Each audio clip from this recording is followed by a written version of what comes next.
Key message, there is the need, of course, in all our calls, in all the projects to be financed in Europe as well as in Croatia, to, of course, strengthen the link between the calls and the projects with the just transition conditions, meaning what we can really use the Just Transition Fund for to help the affected territories and the people affected by the climate transition in their first person. Fourth key message, Just Transition Fund is also for us, is a new fund, by the way, introduced for the first time in cohesion policy to 2021-2027. So it brings, of course, new challenges, but at the same time, it's also offering us a very some inspiration for learning for also what cohesion policy could look like in the future.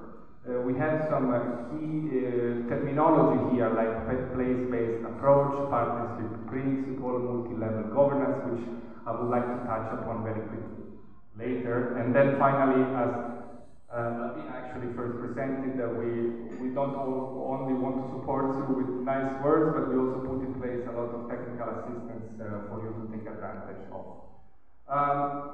So coming back maybe at the beginning, on the background, of course also our colleagues from the Ministry, I would expect to present a bit what is the Just Transition Fund in Croatia. From our side in the Commission, I mean, what we can say is that we adopted, the Commission adopted Just Transition Fund at the end of 2022. Just Transition Fund in Croatia is part of the Integrated Territorial Program, so it's part of a bigger program in a way, but it's very important for us, and that's why it also has some specific, more specific requirements.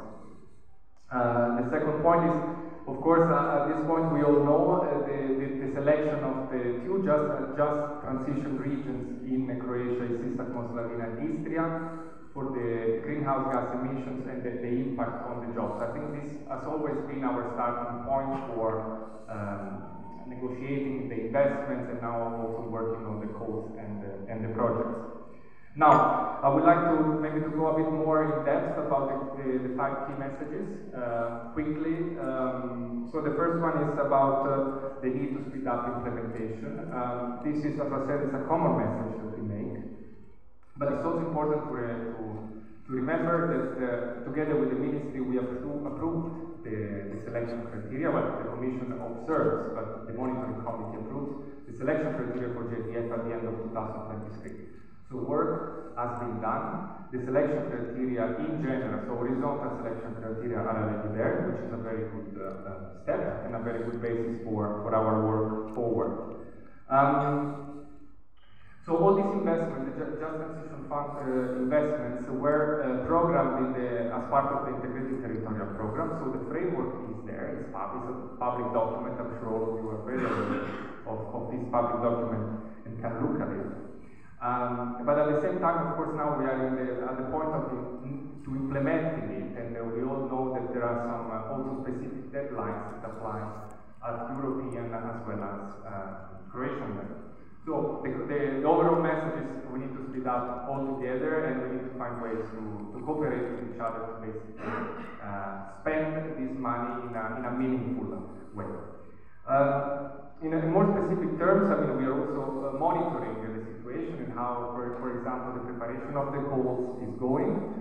I'm sure maybe the Ministry will present this later on. From our side, what we see and what we are, happy to see at this point is that for the moment there are 2 just transition calls published.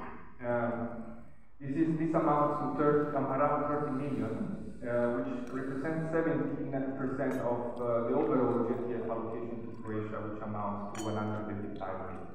So things are moving. We have 2 calls. We expect more, so we are happy to cooperate with the Ministry on this.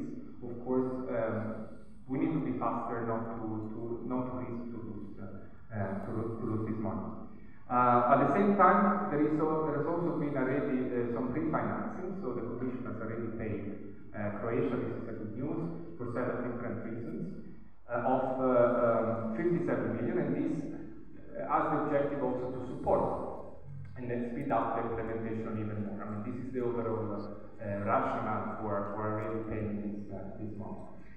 Second point, linked to the transition. In the case of Croatia, we are specifically, as one of the examples, we are talking about the coal phase out. I think this is a very bold and brave commitment that Croatia took, not only together with the European Commission when we negotiated the territorial just transition plan, because of this conditionality of the JTF funds with the just transition. But Croatia also took an international commitment during COP26. So this is very important.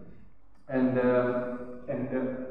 why is this important? Because the effect of the climate transition, in this case we have a concrete example, actually are the objective for the JTF fund to mitigate.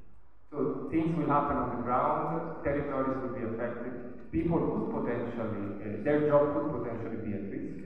So this actually is important for JTF because the objective is to help these people, help this territory, diversify the economies to face the impact of the climate and green transition. More specifically, in the case of Croatia, like other member states, the commitments are also included in the National Energy and Climate Plan. So Croatia has not submitted this to the European Commission yet. We are waiting for this. We know that it is in public consultations, but we are hopeful that this will arrive soon with the explanation of the transition as we negotiate. Third point, very quickly, the need to strengthen the link between the goals, the projects, and the just transition conditions. And here I will give an example. For us in the Commission as well, for the Ministry, what is very important is to really spend this just transition fund for investing in people, upskilling and reskilling those people whose jobs is already at risk, could be at risk, so that we help these people to requalify. This is an example. We also heavily invest in the diversification of the economy. The gaming campus, for example, is a strong example of this. And this remains one of the objectives also of the fund. Fourth point, place-based approach. What does it mean? It simply means that through JTF, we are really working with the affected regions. We really work with the local stakeholders, from the ministry to the regional coordinators to the final beneficiaries, to really understand what these affected territories really need. And this is, is a model of implementation which actually is inspiring us also potentially to think for the future and how the future of cohesion policy will look like. This is not certain yet, but it's definitely one of the elements to be taken into account.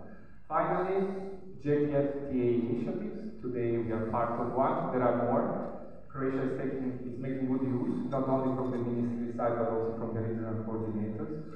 So our invitation is to take advantage of this as soon as possible. I see a lot of motivated colleagues from consultancies, ministry, public bodies that want to make JTF in Croatia a successful story. Thank you very much.